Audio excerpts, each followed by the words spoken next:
ఎన్నికల్లో విజయం కూటమిదేనని అనంతపురం జిల్లా కళ్యాణదుర్గం టీడీపీ అభ్యర్థి అమిలినేని సురేంద్రబాబు ధీమా వ్యక్తం చేస్తున్నారు. ఎన్నికల ప్రచారంలో భాగంగా బ్రహ్మసముద్రం మండలం తీతకల్లు, యానకల్లు, రాయలప్పదొడ్డి గ్రామాల్లో రోడ్ షో నిర్వహించారు. గ్రామాల్లో ప్రజలు టీడీపీ కూటమి అభ్యర్థికి గజమాలతో ఘన స్వాగతం పలికారు. టీడీపీ, జనసేన, బీజేపీ నేతలు, కార్యకర్తలు ప్రచారంలో పెద్ద ఎత్తున పాల్గొన్నారు. ఇక రోడ్ షోలో ప్రజలకు అభివాదం చేస్తూ ముందుకు కదిలారు. ఎన్నికల్లో టీడీపీకి ఓటు వేసి గెలిపించాలని ప్రజలను అభ్యర్థించారు. ప్రతి ఒక్కరు కూడా ప్రజలు విశ్వాసంతో ఉన్నారు. రాబోయే మే 13వ తారీఖు అందరం కూడా వాళ్ళందరూ కూడా కలిసికట్టుగా చెప్తున్నారు. అందరం కూడా ఎమ్మెల్యే అభ్యర్థిగా నాకు, ఎంపీ అభ్యర్థిగా బోయ అంబికాల ఇద్దరికి కూడా వాళ్ళు సైకిల్ గుర్తు కొట్టేస్తామని చెప్తున్నారు. అత్యధిక మెజార్టీతో గెలిపిస్తామంటున్నారు.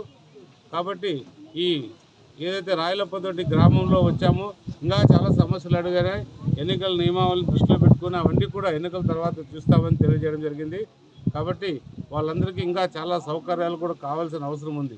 చాలామంది బాధతో పడుతున్నారు, వ్యాధులతో పడుతున్నారు, చాలామందికి వ్యాధులు ఉన్నాయి. అవన్నీ కూడా సపరేట్ హాస్పిటల్ కూడా నిర్మించుకోవాల్సిన అవసరం ఉంది. కళ్యాణదుర్గం పట్టణంలో అది కూడా నిర్మించి ప్రజల కోసం సౌకర్యార్థం ప్రజల కోసం ఏర్పాటు చేసే అవకాశం చేస్తారని